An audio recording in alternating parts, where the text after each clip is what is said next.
안녕하세요. 오늘도 시청해주셔서 감사드리고요. 바로 사연 읽어보겠습니다. 세상엔 정말 이상한 사람들이 많습니다. 설면피를 넘어선 시댁 식구들. 이런 류의 사람들은 자신들이 무슨 잘못을 하고 있는지 모른다는 겁니다. 그런 사연이네요. 안녕하세요. 저는 40을 넘어선 중년의 여성입니다. 정확히 나이를 밝히긴 그렇지만 슬아에는 딸과 아들이 있고 결혼 생활을 하다 얼마 전 이혼을 결심해 혼자가 되었습니다. 나이 들면 조론을 한다는 말이 있지요. 그 조론도 서로 합의하에 하는 거지. 저와 남편은 조론도 아닌 무지막지한 싸움 끝에 이혼을 한 케이스입니다.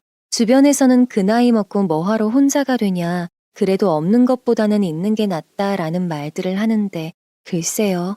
저는 지금 제 곁에 아이들만 있는 것으로도 행복합니다. 게다가 남편이 없으니 적적하지 않냐는 말들을 하는데 그건 그저 부러워서 배가 아파 물어보는 질문같이 들립니다. 다들 명절에 아이들이랑 셋이서 지내는 거 심심하지 않냐, 적적하지 않냐라고들 하지만 저는 결혼하고 명절이 행복했던 적이 없었기에 드디어 행복한 명절을 보내고 있는 중입니다. 아이들 또한 마찬가지고요. 남편과 이혼한 사연은 시댁 때문이었습니다. 처음에는 돈이 엮여 있었다가 결정적으로 이혼을 결심하게 된 것은 시누이들과 시모 때문이었죠. 장남이랑 결혼했으면 그 정도는 감수해야지. 맏며느리가 원래 그런 거예요, 언니. 말 참 이상하게 하네? 그런 것도 안 하려고 했어요? 아이고야, 네 부모가 그리 가르치던. 남편과 결혼하고 1년이 되던 해에 시부는 후두암에 걸려 병원 신세를 지셨고 시모는 원래 몸이 약해서 거동이 불편했습니다. 그러나 남편은 절대 고생시키겠다거나 제가 맏며느리로서 무언가를 해야 한다는 생각은 하지 말라고 했죠. 그러나 현실은 달랐습니다. 저는 결혼 당시 너무 어렸고 남편은 한 입으로 두 말을 하는 남자였죠. 그렇다고 마냥 참고 답답하게 산 것은 아니었습니다. 아마 그래서 그들은 제가 마음에 안 들었던 모양입니다. 남편과 만나게 된 것은 20대 시절 일터에서였습니다. 공장에서 격리일을 하다가 공장 직원들을 태우는 버스 기사를 만나게 됐고 1년의 연애를 거쳐 결혼까지 하면서 남편이 되었지요. 시댁에 인사를 드리러 갔을 때만 해도 시댁 사람들은 모두가 저를 잘 챙겨주었고 친절하게 대해주었습니다. 그러나 그때는 몰랐지요. 그것이 그 집안의 맏며느리로 들어오는 자를 대하는 하나의 마음가짐이었다는 것을요. 우리 집안에 맏며느리가 드디어 들어온다니 내가 다 기쁘구나. 어쩜 이렇게 곱고 예쁜 처자를 데려왔을까. 우리 아들이 보는 눈이 있어. 첫 만남은 그렇게 좋았습니다. 남편의 아래로는 2명의 시누이와 막내 시동생이 있었지요. 그들도 저를 반가워했고 주변에서 하도 장남에게는 시집 가는 거 아니다라고 말은 했지만 그저 좋게만 생각했습니다. 그러나 남편은 결혼하면 일을 관두라고 했습니다. 합가를 해서 부모님과 동생들을 데리고 살아야 하는데 아무래도 살림만 하기도 벅찰 거라고 했죠. 전 절대 일을 관둘 수 없다고 했습니다. 합가 또한 예상하지 못했다고 했지요. 분가해서 살 거야. 어떻게 들어간 직장인데 내가 일을 관둬. 난 당신이 고생 안 하고 집에서 편히 쉬었으면 좋겠어. 집에서 살림하는 게 어떻게 쉬는 거야. 그것도 일이지. 저는 그 당시 격리를 하며 돈을 벌었고 동시에 중국어를 배워 중국어 강사가 될 준비를 하고 있었습니다. 그때만 해도 영어보다 중국어를 배우려는 사람들이 늘어날 거라는 말들이 돌았으니까요. 그러나 남편은 살림을 하면서 공부를 해서 자격증을 따면 되지 않냐고 하더라고요. 돈을 벌지 않는 동안 학원비도 자신이 대줄 테니 1년만 합가해서 살자고 했습니다. 그러나 전 계속해서 거절했어요. 시댁에 5식구가 사는데 저랑 남편까지 들어가면 7식구가 되니까요. 그 7식구의 식사와 살림을 다 챙겨야 할 걸 생각하니 아득했습니다. 남편의 설득에 고민하고 있던 찰나 엄마는 말씀하셨어요. 뭐든 안 하고 화내는 것보단 해보고 화내는 게 낫다고요. 일단 같이 살아보고 정 아니다 싶으면 그만두자는 걸로 합의를 보았습니다. 게다가 없는 살림에 무리하게 대출해서 이자에 허덕이지 말고 그 기간 내에 열심히 저축해서 종잣돈 만들라고 하신 겁니다. 하지만 시작부터 녹록치 않았어요.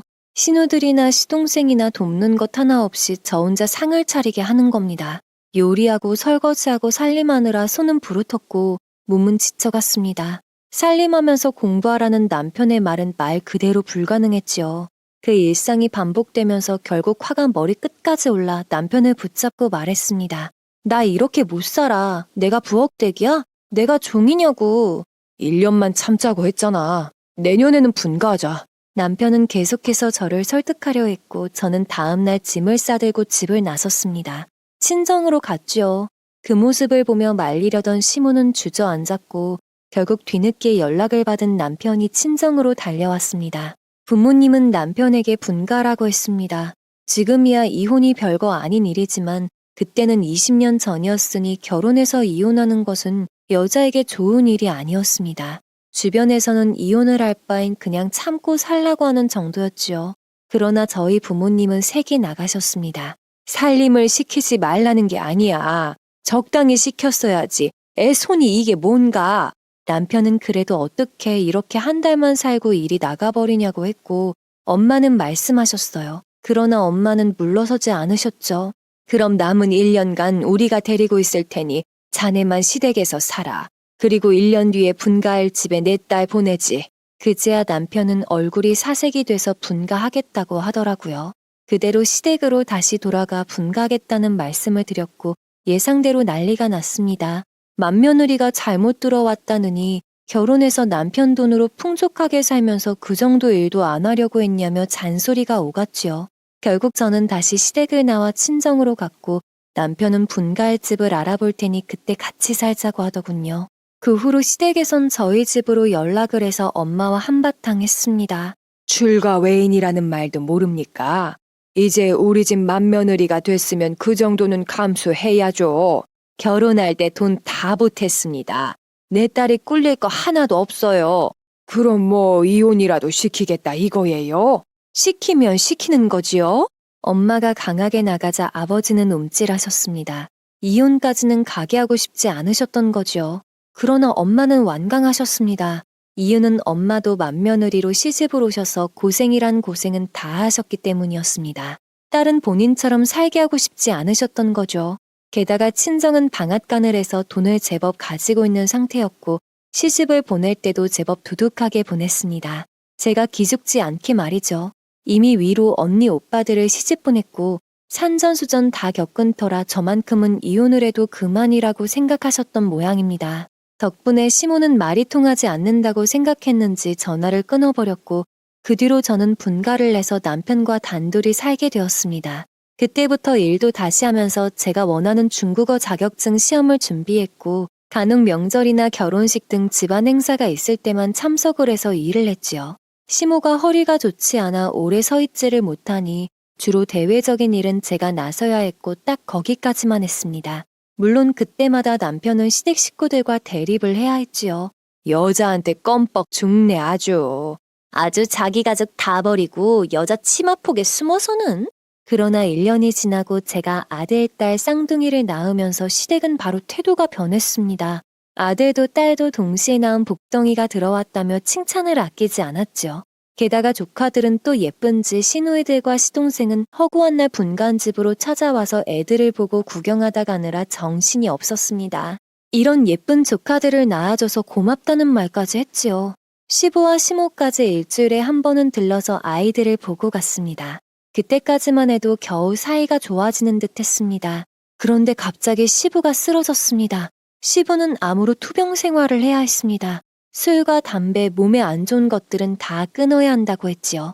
그러나 의사의 말에도 시부는 말을 듣지 않았습니다. 어차피 곧 떠날 거 그냥 하고 싶은 거 다 하다 갈 거니까 잔소리 그만하쇼. 의사들이 아무리 설득해도 시부는 들어먹지 않았습니다. 그저 평소처럼 지냈지요. 그런데 갑자기 시누이 둘이 저를 찾아와 말하는 겁니다. 언니, 내가 웬만하면 이런 말 안 하려고 했는데 아무리 그래도 아버지가 아프시잖아요. 엄마는 허리가 안 좋아서 거동이 불편하시고 오빠는 일을 해야 하니까. 결론은 저보고 시부의 병원 생활에 간병인이 돼달라는 거였습니다. 원래 그런 건 맏며느리가 하는 거라고 하더라고요. 시부가 받아놓은 날짜도 얼마 안 남았고 1년만 좀 고생해달라는 말에 결혼도 안 한 신우들과 시동생은 대체 뭘 하느라 못하는 거냐고 했습니다. 자식들이 원래 이런 일에 발벗고 나서야 하는 거 아니냐고요. 그런데 큰 신우가 그러더군요. 언니는 우리 오빠랑 결혼해서 자식도 낳았고 할 거 다 했잖아요. 그치만 우린 아직이에요. 우리가 계속해달라는 거 아니잖아요. 결혼할 때 우리가 아버지 병수발 들어야 하는 모습 보이면 누가 우리랑 결혼하려고 하겠어요. 막내도 그렇고요.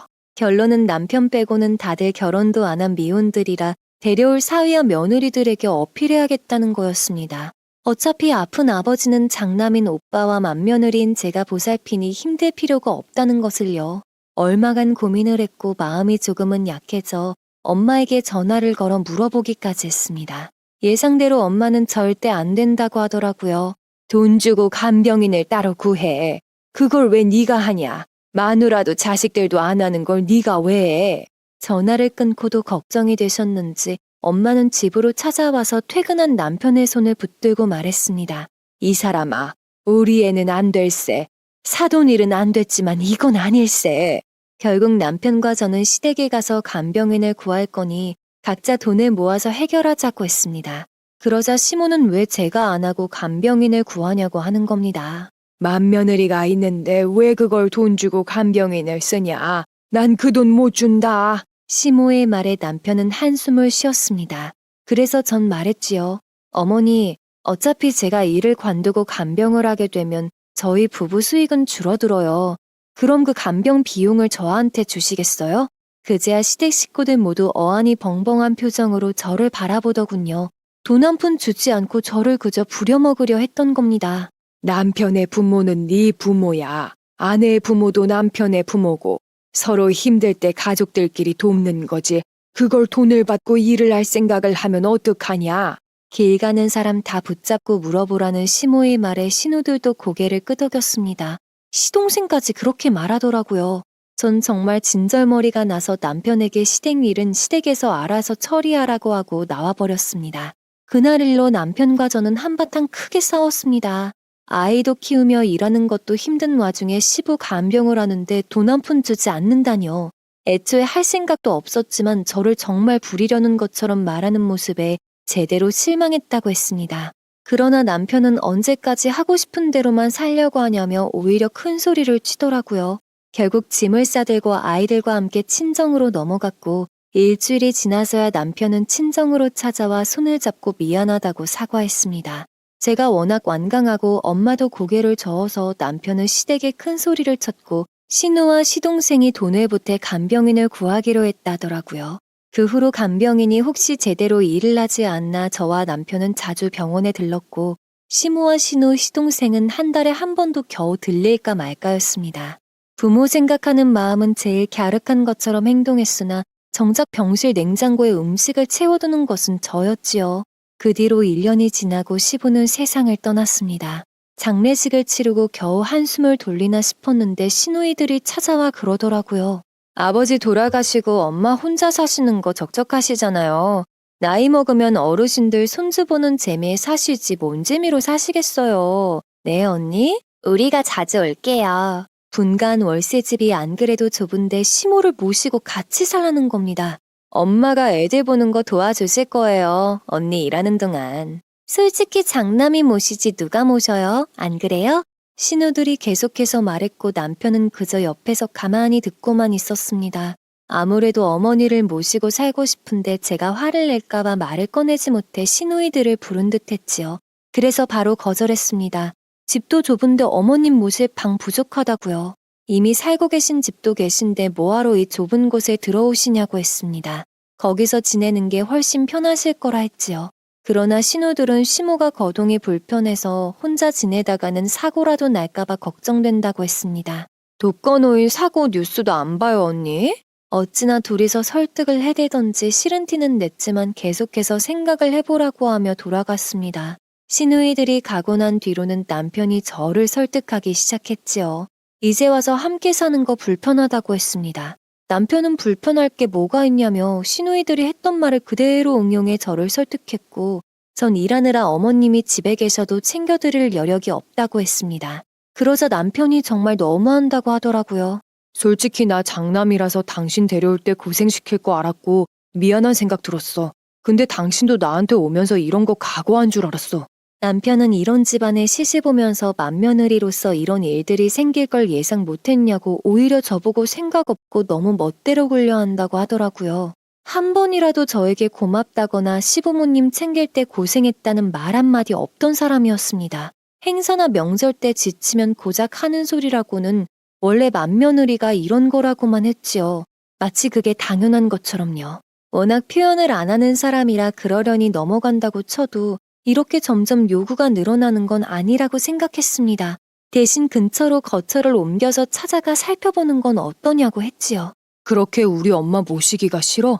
당신은 아들이 당신 안 챙기면 안 서운할 거야? 난 당신 먼저 떠나고 나 혼자 남았는데 며느리가 나 안 챙기면 가만 안 둬. 남편의 말에 어처구니가 없어 말했습니다. 난 내 아들이 좋은 여자 만나서 행복하게 결혼 생활하길 바래.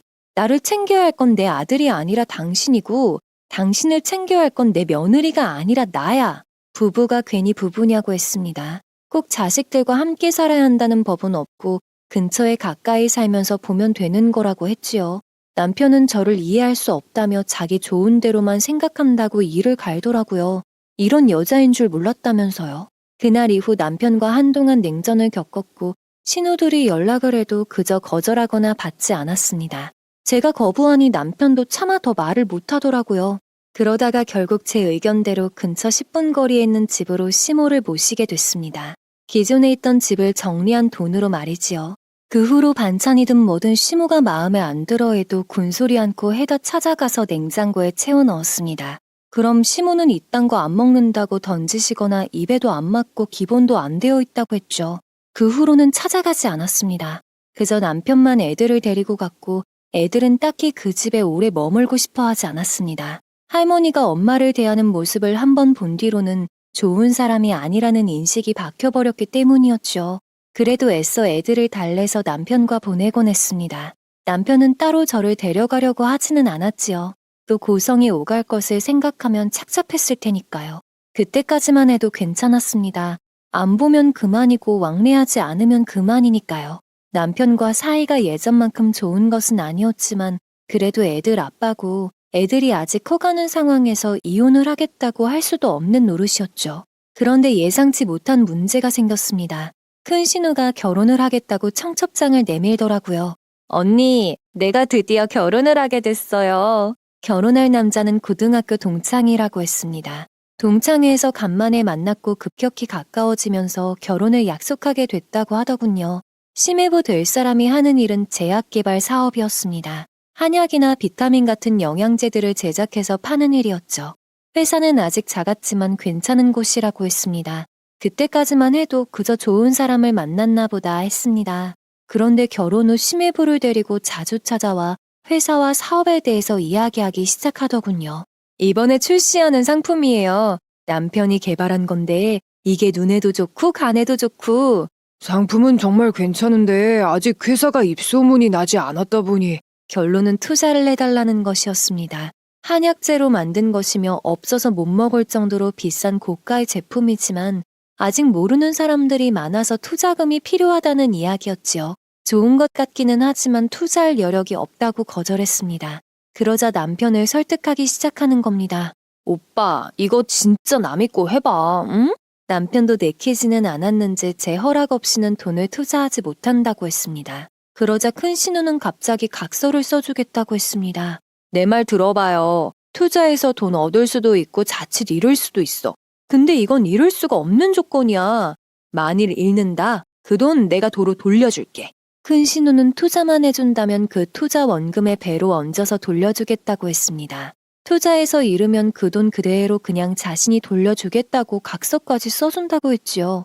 저는 그럴 여력조차 없다고 했지만 신우이는 그냥 돈이 나갔다가 그대로 돌아오거나 더 불려서 들어오는 것뿐이라고 했습니다. 하도 보채기에 남편은 결국 투자를 하기로 했고 저는 한숨만 쉬었지요.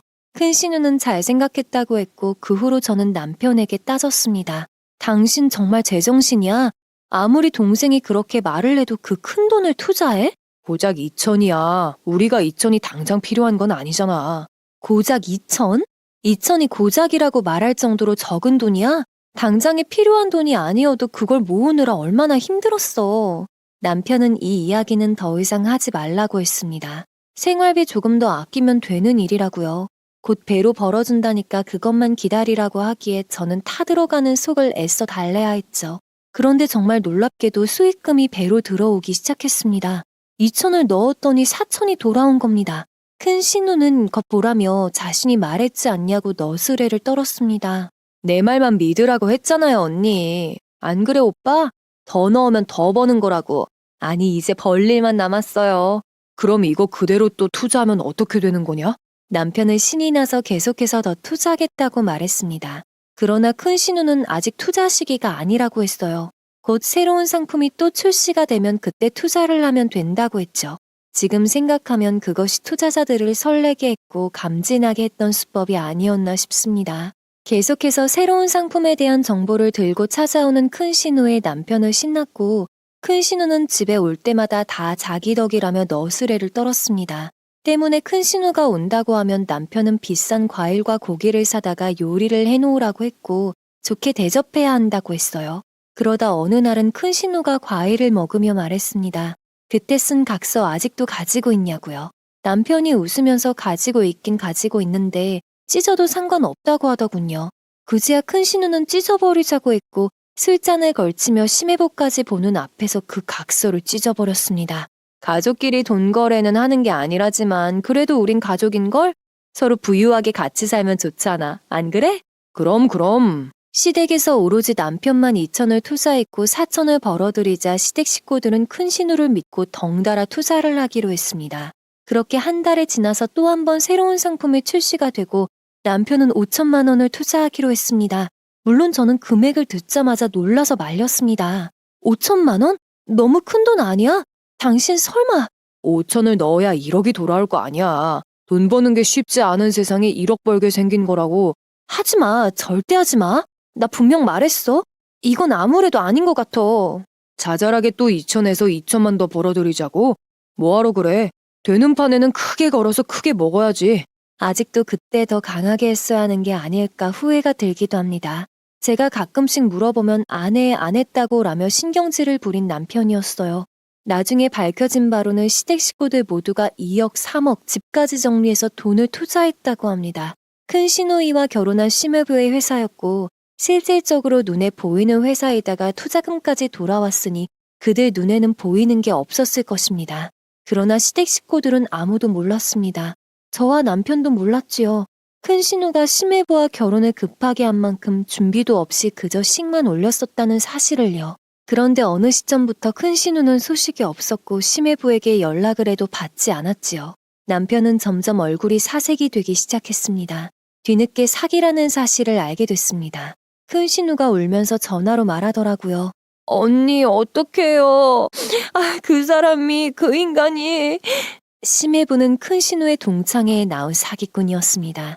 실제 동창이었으나 전과가 있었고 이미 깜빵에서 살다 나온 인물이었던 겁니다. 얼굴이 반반한 데다가 말도 잘해서 여자들을 잘 속였고 결혼이 급했던 큰 신우를 눈여겨보고 사기 결혼까지 진행한 겁니다. 그게 무슨 소리예요? 사기 결혼이라뇨. 결혼식 올리고 부부가 됐잖아요. 가진 돈은 없고 결혼은 하고 싶다고 결혼해서 열심히 벌자고 해서 그냥 식만 올렸어요. 심해부는 큰 신우에게 프로포즈를 하며 아직 가진 것이 없지만 함께 꾸려나가자고 했다더군요. 그러면서 결혼식만 간소하게 올리고 하루라도 빨리 함께 살며 행복하게 해주고 싶다고 했다는 말에 한숨밖에 안 나왔습니다. 그 와중에 혼인신고는 1년 뒤로 미룬 것이고요. 결혼 반지를 제대로 해주지 못해서 1년 뒤에 성공해서 돈이 벌리면 그때 제대로 하기로 했다는 겁니다. 어처구니가 없어 말이 안 나왔습니다. 저는 그대로 남편에게 핸드폰을 넘기고 한숨만 쉬었고 남편은 그래서 그 인간이 대체 어디에 있냐고 따졌지요. 모른다고 하더군요. 감쪽같이 사라졌고 심해부가 보여주었던 그 회사 사무실도 통째로 사라졌다고요.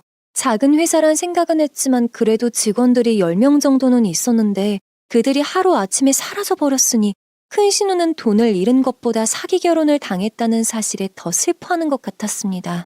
그날부로 시댁은 난리가 났고 천이 아닌 억을 투자했던 작은 신우와 시동생, 거기에 집 전세금까지 뺐던 시모는 난리가 났습니다. 집안이 그야말로 풍비박산이 난 겁니다. 적어도 그때까지는 그렇게 생각했지요. 저도 화들짝 놀라 남편에게 물었습니다. 당신 설마 안 한 거지? 안 했다고 말해? 그런데 남편이 울면서 제게 말하는 겁니다. 5천만 원만 투자를 한 것이 아니었다고요. 그 순간 피가 차게 식는 것을 느꼈습니다. 대체 얼마를 투자한 거냐고 따져 물었어요. 그러자 믿을 수 없는 금액이 남편의 입에서 나왔습니다. 2억 5천. 뭐? 당신 그 돈이 어디서 났어? 우리 집 보증금도 2억이 안 되는데 대체? 설마 했습니다. 대출을 받은 거냐고 물었더니 남편은 울면서 무릎을 꿇고 제게 말하더라고요. 정말 미안하다고요. 2억이면 4억이고 서울에 괜찮은 내 집 마련을 할 수 있을 거라 생각해서 큰 마음을 먹고 대출을 냈다는 겁니다. 그날 저는 머리가 새하얘지면서 정신이 아득해지는 것을 느꼈습니다. 그야말로 앞이 캄캄해지고 아무런 말도 나오지 않았죠. 사람이 너무 충격을 받으면 정말 아무 말도 안 나온다는 게 그런 거라는 걸 그때 알게 됐습니다. 남들은 돈 때문에 이혼을 한다고 하지요. 이혼이고 뭐고 남편과 갈라설 겨를은 들지 않았습니다. 머리를 싸매고 어떻게든 이 일을 해결해야 한다고 생각했습니다. 시댁 식구들이 그 사기꾼을 잡으러 다니는 사이, 경찰서를 들락거리는 사이, 저와 남편은 국선 변호사를 통해 사기꾼을 붙잡으려 노력했습니다. 당장에 애들을 먹여 살려야 하니 돈이 부족해 친정에도 사정을 하고 돈을 빌렸습니다. 시댁은 가족 전체가 다 투자를 내서 빌릴 돈조차 없었지요. 오히려 저에게 연락해서 빌려달라고 애원을 하더라고요. 언니, 300만 원만 빌려줄 수 없어요? 내가 돈이 어딨어요. 알잖아요, 우리 집안도 난리인 거. 빌려줄 돈도 없고 이런저런 다시는 하지 말라고 했습니다. 그때부터 기존에 하던 일은 물론이고 새로운 일까지 늘렸습니다. 낮에는 중국어 강사로 일을 하고 저녁에는 설거지 알바를 했지요. 남편은 낮에 일을 하고 저녁에는 대리운전까지 뛰었습니다. 그것도 모자라 카드로 빚을 돌려막다가 결국 법정에 서게 됐고 파산 신청을 했습니다. 남편은 파산했고 신용불량자가 되어 웬만한 서류들은 제 앞으로 돌려졌습니다. 1년 만에 그 사기꾼들은 잡혀서 감옥에 다시 들어갔고 법정에서는 그들과 어마어마하게 소리를 지르며 대립했습니다. 네가 그러고도 사람이야? 감히 나한테 사기를 쳐? 난 그래도 일말의 양심을 가지고 널 대했다. 혼인신고는 안 했잖아. 그럼 새로 남자 만날 수 있는 거 아니야? 닥쳐, 가만 안 둬. 가만 안 둬. 내 돈 내놔. 너 내가 가만 안 둘 거야. 평생 너 끝까지 쫓아가서. 온갖 더러운 말들이 오갔습니다. 그러나 그들을 잡았다고 해서 투자했던 돈들을 전부 돌려받을 수 있는 것은 아니었죠. 저희는 2억 5천 중 1억 4천만 원을 받을 수 있었고 나머지는 시댁이 조금 받았을 뿐입니다. 큰 신우는 심해부를 붙잡고 울며 소리쳤습니다. 사실혼 관계인지라 그리 큰 위자료를 받을 수도 없었죠. 판결이야 위자료를 받는 쪽으로 났지만 그 위자료가 당장에 들어올 일은 없었습니다. 그 사기꾼은 뱉어낼 생각도 하지 않았습니다. 그 뒤로 시댁은 조용했고 한동안 저와 남편은 시댁 근처로 가지 않았습니다. 신우들과 시동생과도 만나지 않았죠. 이유는 그들이 만나기만 하면 돈 이야기를 했기 때문이었습니다. 100만 원만 빌려줘라, 당장에 나갈 돈들이 없다 등등. 그래도 우리는 둘이 벌어들이니 좀 여유가 있지 않냐고 하더군요. 그러나 곧이어 그 말은 쏙 들어갔습니다. 대리운전을 하다 남편이 사고를 내고 만 겁니다. 미안해 여보, 내가 남편은 졸음운전을 했고 차주인의 수리비를 물어줘야 하는 상황이 됐습니다. 돈을 더 벌기 위해 시작한 대리운전으로 빚만 늘어났고 대리회사에서는 근무 정지를 먹었습니다. 낮에 일하는 회사에서도 남편은 실수를 해서 권고사직을 당했고 결국 실직자가 되어버렸죠. 나이 먹어서 새로운 일자리를 구하는 것은 쉽지 않았습니다. 하루아침에 한 집안의 가장이 되어버린 저는 정말 쉬지 않고 일했습니다. 그저 아이들을 먹여 살려야 한다는 생각만 했지요. 그러다 남편은 야근에 경비 일을 시작하게 됐고 낮에는 저 대신 아이들을 케어하기 시작했습니다. 저는 낮밤 상관없이 일에 매진했지요. 그런데 명절이 돼서 일이 터졌습니다. 시모가 연락이 와서 제사상을 안 차리냐고 하는 겁니다. 아무리 바쁘고 정신없는 상황이라도 해야 할 건 해야지. 안 그러냐? 그럴 정신 없어서요, 어머니. 남편 보낼게요. 왜 며느리 네가 안 오고 아들을 보내냐? 와서 일찍이 요리하고 상 차려야 할 거 아니냐? 제가 일을 해야 해서요. 남편은 낮에 쉬니까 남편이 갈 거예요. 시모는 그런 법이 어디 있냐고 남편이 와서 무슨 요리를 하냐고 했지만 저는 그대로 끊어버렸습니다. 그때 저는 제정신이 아니었습니다. 반은 혼이 나가 있었죠. 시모가 무어라 말을 해도 들리지 않는 상황이었습니다. 남편이 만들어낸 빚은 갚아야 했고 친정에서는 차라리 이혼을 하는 게 낫지 않냐고 부추기는 상황이었죠. 사실 이혼을 생각하지 않은 건 아니었습니다. 하지만 그때는 빚을 어떻게든 수습하는 게 급선무였습니다. 저는 일을 하다 말고 남편에게 연락해 말했습니다. 어머니한테 가서 상 차리고 하는 것들 도와드리라고요. 그런데 남편이 그걸 왜 자기가 하냐는 겁니다. 그럼 일하는 내가 가서 해?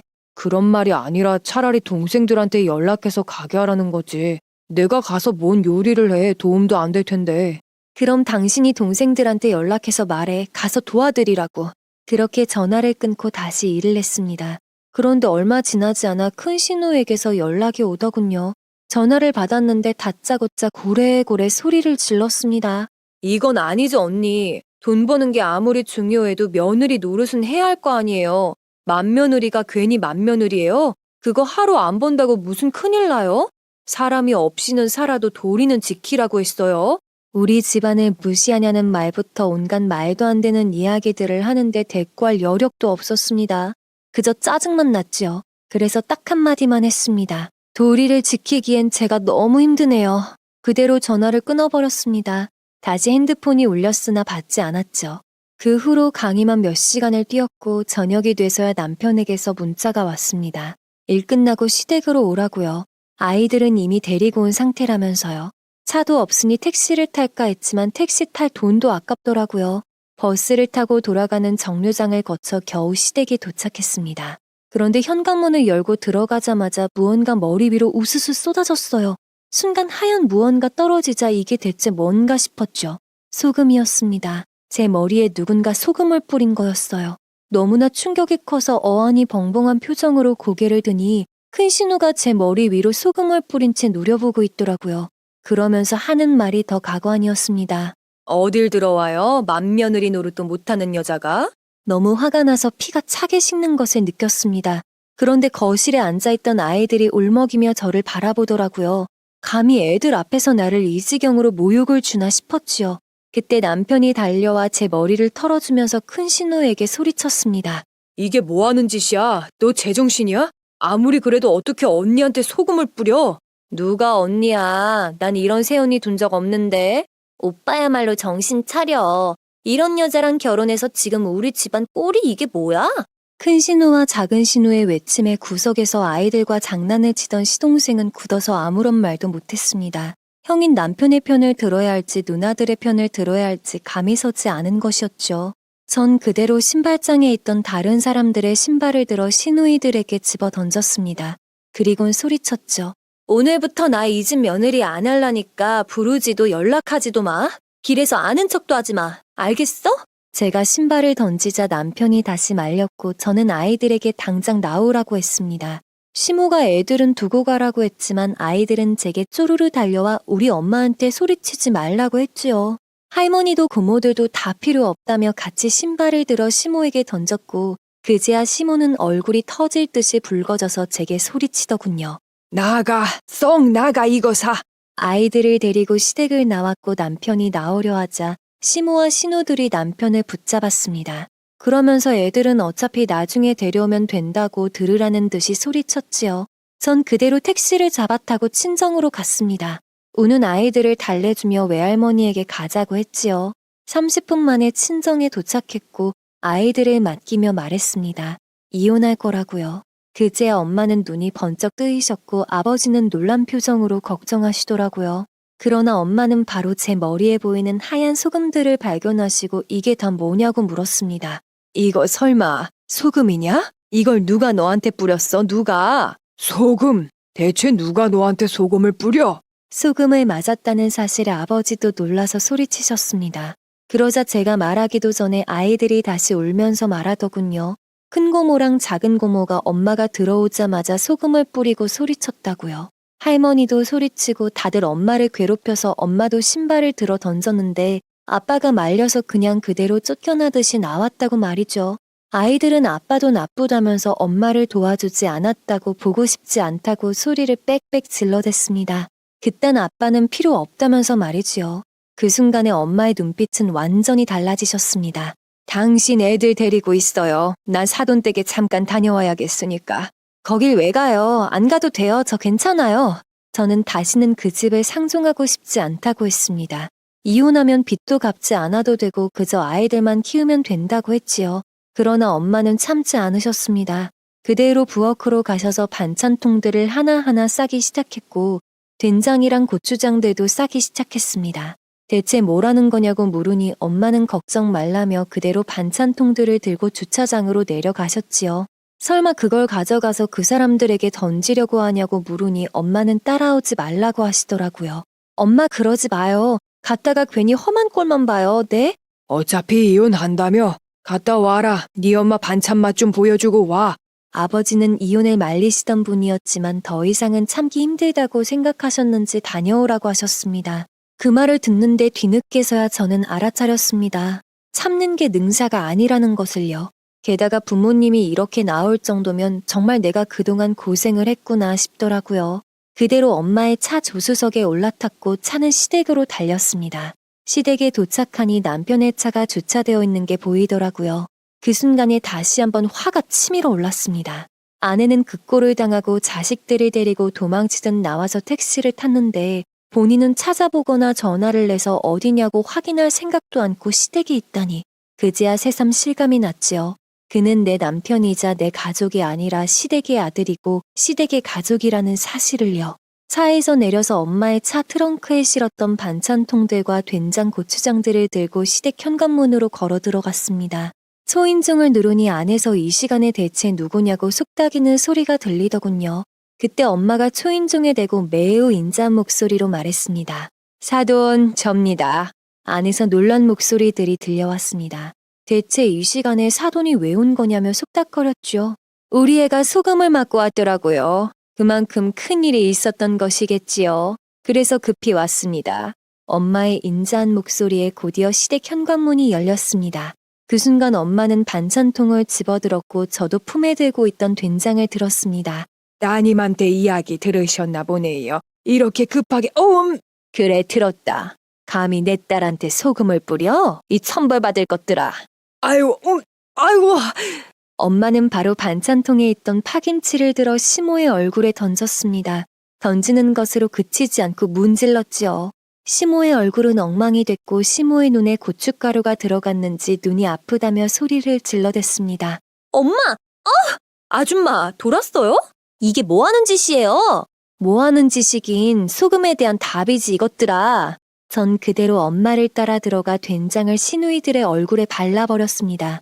남편과 시동생은 그 자리에서 놀라 굳어버렸고 시누이들과 시모가 좀 말려보라고 소리 질렀지만 차마 가까이 다가오지 못하더군요. 김치와 된장이 자신들에게 묻는 것은 절대 싫었던 모양이죠. 그날 그렇게 엄마와 저는 반찬통을 사정없이 그들에게 던지며 묻혔고 그들이 달려들면 신발장에 신발을 들어 던지며 현관문을 빠져나왔습니다. 그리곤 엄마와 차로 돌아와 다시 운전대를 잡고 친정으로 돌아왔지요. 엄마도 저도 손과 몸은 엉망이었지만 그 어느 때보다도 속이 시원했고 마음은 편했습니다. 그리고 친정으로 돌아가자마자 몸을 씻고 남편에게 전화해 이혼을 통보했습니다. 더 이상은 너랑 못 살겠다고요. 남편은 아무리 그래도 어떻게 이런 식으로 자기 집안을 욕보이냐고 하더라고요. 그래서 따졌습니다. 내 애들 앞에서 신우한테 소금을 맞은 나는 니네 집 식구들한테 욕보여도 되고 너희 집은 안 돼? 그렇게 나를 하대해놓고 내가 가만히 있을 줄 알았어? 그런데 남편은 정말 어처구니 없는 말을 했습니다. 먼저 맏며느리 노릇을 안 한 건 당신이잖아. 우리 집사람들이 괜히 그래. 다 업보야. 업보 같은 소리 하고 있네. 이 정신 나간 인간아. 그날 태어나서 정말 많은 거친 말들을 했던 것 같습니다. 그리고 다음날 아이들을 붙잡고 말했지요. 엄마가 아빠와 더 이상 같이 살고 싶지 않아졌다고요. 그렇다고 너희가 아빠를 못 만나는 건 아니라고 했습니다. 다만 따로 살고 법적으로는 이제 부부가 아니게 될 거라고 했어요. 그래도 괜찮겠냐고 물었더니 아이들은 상관없다고 하더군요. 오히려 그동안 고모랑 삼촌이랑 할머니까지 만나면 소리만 질러서 무서웠다면서요. 아이들의 입이 그렇게 말하니 한결 안심이 됐습니다. 곧바로 가까운 법률 사무실을 찾아갔고 상담을 하는 동안 얼마나 눈물을 흘렸는지 모르겠습니다. 전 무사히 이혼을 하고 양육권을 가지기만 하면 된다고 했습니다. 변호사는 시댁에 충분한 귀책 사유가 있으며 재산 분할을 했을 때도 제가 더 많은 돈을 받아야 하는 조건이라 했습니다. 단 이야기를 들어보니 남편에게 빚이 많아 현실적으로 그 돈을 받기는 힘들 것이라고 하더군요. 판결문에 높은 금액이 나와도 못 받을 가능성이 높다고 했습니다. 상관없다고 했지요. 돈이고 뭐고 그 집안과 끝내는 것이 목표라고 했습니다. 대신 아이들 양육 비용은 잘 책정이 됐으면 좋겠다고 했어요. 하나도 아니고 둘이다 보니 저 혼자 키우는데 돈이 드는 건 어쩔 수 없으니까요. 변호사는 성심성의껏 재판을 준비하겠다고 했고 바로 이혼소장이 날아갔습니다. 남편은 전화가 와서 난리를 치더군요. 당신 정말 제정신이야? 이혼이라니 애들은 어쩌려고? 애들은 내가 키울 거야. 빚만 없으면 충분히 내가 키울 수 있어. 부모님도 도와주신다고 했고. 진짜 해보자는 거야? 당신 나 없이 살 수 있을 것 같아? 당신이 있었던 것 같은데 난 당신이랑 결혼하기 전이 훨씬 잘 살았어. 남편은 제가 이렇게 나올 줄은 몰랐다며 소리를 질렀고 저는 그대로 전화를 끊어버렸습니다. 그 뒤로 큰 시누이와 작은 시누이, 시모까지 연락이 왔지만 받지 않았지요. 그들이 무슨 말을 할지 뻔히 보였으니까요. 전화를 받지 않으니 장문의 더러운 말들이 오더군요. 정말 끝까지 상종하고 싶지 않은 시댁이라 생각했습니다. 그런데 남편에게서 연락이 왔습니다. 하도 전화가 오길래 결국 받았더니 말하더라고요. 여보, 내가 다 미안해. 내 동생들이 못 배워서 그래. 아버지랑 어머니한테 제대로 못 배워서 그런 거야. 나도 그걸 아는데 차마 창피하고 인정하기 싫어서 그랬어. 남편은 울며불며 빌기 시작했습니다. 법적으로 알아보니 자신에게 이득이 될 게 하나도 없다는 것을 알아차린 것이지요. 아이들을 아빠 없이 키우는 건 아니지 않냐고 호소하기에 아이들도 그날의 당신을 보고 실망했다고 했습니다. 제가 남편과 이혼을 한다고 했을 때 찬성했다고 했지요. 뭐 애들이 그랬다고? 말도 안 되는 소리 하지 마. 난 애들이 직접 한 말 아니면 안 믿어. 제가 소금을 맞는 장면은 아이들에게 크나큰 충격이었다고 했습니다. 애들에게 그 사건을 다시 물어 확인하고 싶다면 확인하라 했지요. 그제야 남편은 그럴 리 없다며 아이들을 보러 오겠다고 했습니다. 그날 친정으로 온 남편은 부모님에게 고개 숙여 인사를 하고 사과를 드리고 나서야 아이들을 볼 수 있었습니다.